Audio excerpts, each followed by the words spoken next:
Welcome back to Strategic Talk. Did you know that every child is born with limitless creative potential? Yet, our education systems often stifle that creativity in favor of standardization. But what if we told you there's a better way? Stick around. Today we'll explore why creativity matters, what top-performing countries are doing differently, and how you can help raise the next generation of innovators. Stay tuned. Why creativity matters. Let's take a trip to Finland. Here, kids spend fewer hours in the classroom, yet the country leads global rankings in education and innovation. What's their secret? Creativity and play-based learning. Key insight. Creativity is not just about artistic skills, it's about the following. First, creative problem solving. Encourages children to think beyond obvious solutions, essential for innovation and finding unique solutions to challenges, like designing a robot to clean ocean. Second, critical thinking. Helps children analyze situations from multiple perspectives, question assumptions, and think independently.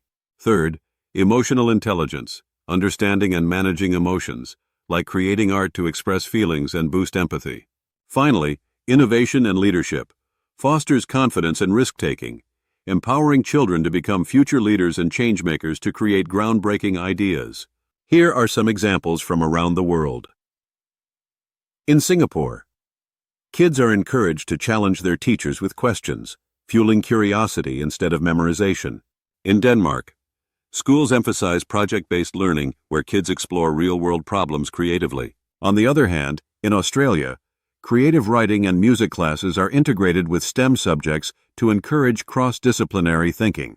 And finally, in New Zealand, emphasis on outdoor education programs that merge creativity with nature-based learning. Here is a practical tip for you. Try starting a family what-if jar. Fill it with prompts like, what if animals could talk? Or, what if we designed a car that runs on water? These questions spark creative thinking and imagination. The creativity crisis. What's going wrong? If creativity is so crucial, why is it often neglected in education? Let's break down the problem. First, standardized testing overload. Excessive focus on test scores narrows learning to memorization, reducing exploratory thinking. For example, in South Korea, students often face high-pressure exams, limiting time for creative subjects. Next, mistake phobia.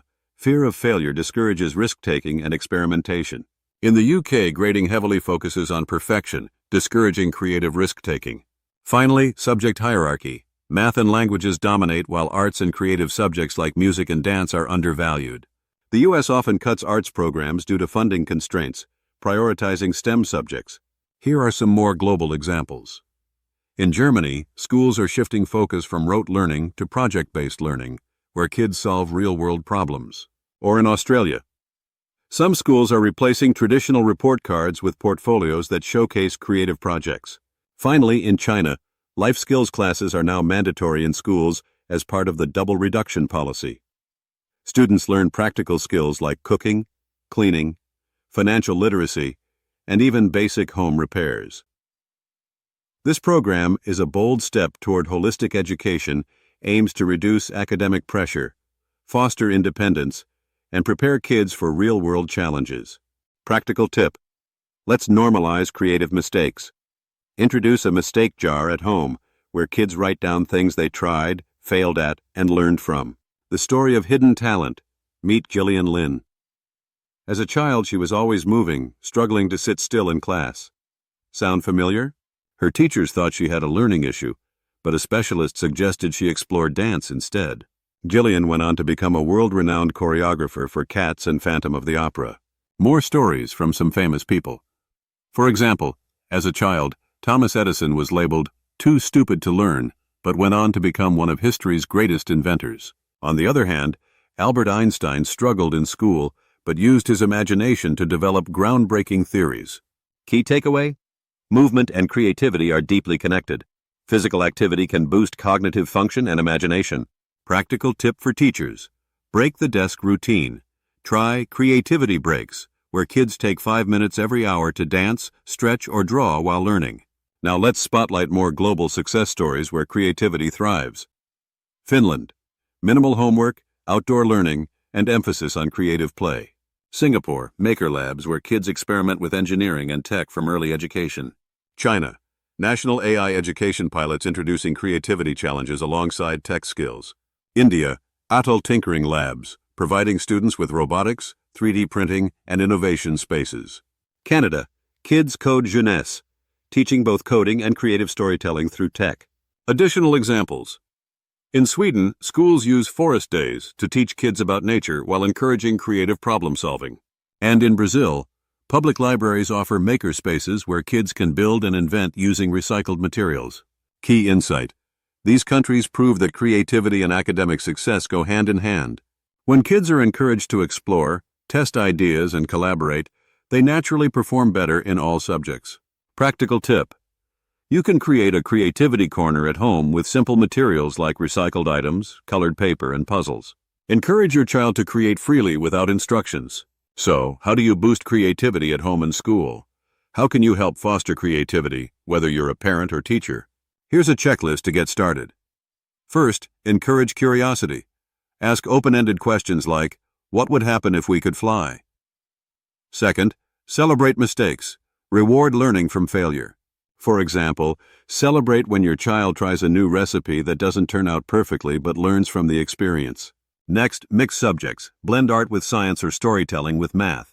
For example, create a comic strip about the water cycle. Finally, introduce creative role models. Share stories like that of Gitanjali Rao, the young inventor who developed a lead-detecting water device at just 12 years old. Or Elon Musk, started coding and inventing as a child, leading to groundbreaking innovations like SpaceX. As parents, what can you do? Here is a practical example that you can try right away. Start a family innovation night, where each week kids present a creative project, whether it's a drawing, a DIY science experiment, or even a fun skit. Sir Ken Robinson once said, "Creativity is as important in education as literacy, and we should treat it with the same status." The future belongs to the creative, whether it's solving climate change, inventing new technologies, or just making the world a more beautiful place. Imagine a world where every child grows up believing their ideas matter, because they do. Creativity fuels progress, innovation, and personal success. So what's your next step? Let's inspire each other by commenting below. What's one thing you'll do today to nurture creativity in your child? Hit that subscribe button and join us for more inspiring stories, practical creativity tips, and global best practices. Also, why not share this video with a friend who wants to develop future innovators too? Until then, remember, stay curious, stay focused, and keep innovating.